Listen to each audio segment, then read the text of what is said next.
here for the interview. Good morning, I am Cassie, the head of the finance department.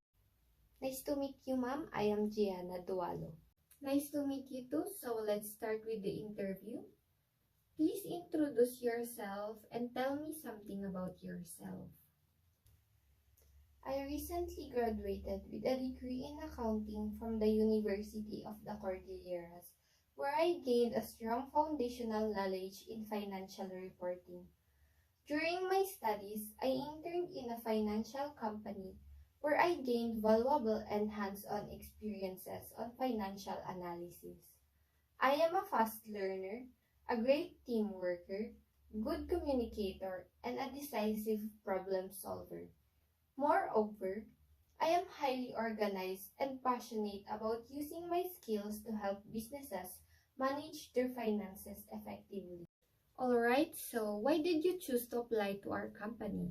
Before applying for this position, I researched your company in detail.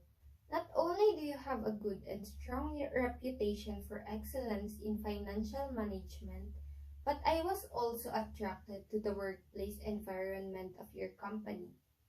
I want my time to be put to good use in a positive work environment where anyone has the opportunity to contribute to the company's goal. I strongly believe that my skills are a good fit for your team, and working here will provide me an opportunity to learn from industry experts while contributing to the company's goal. So, what quality or skill do you think that needs improvement? I think I need to improve my leadership skills. While I've had opportunities to lead group projects during my studies, I want to further develop this skill by learning how to better motivate and guide a team.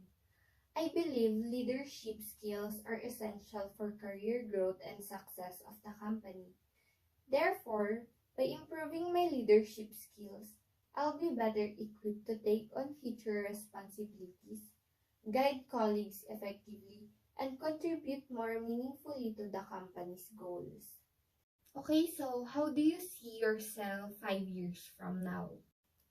5 years from now, I see myself still working here in your company with more responsibilities and achievements, or having earned a promotion.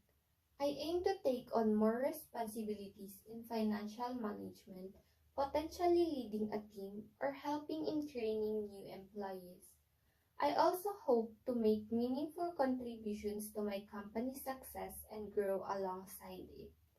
Okay, so here's the last question. So, what do you know about the job position you are applying for?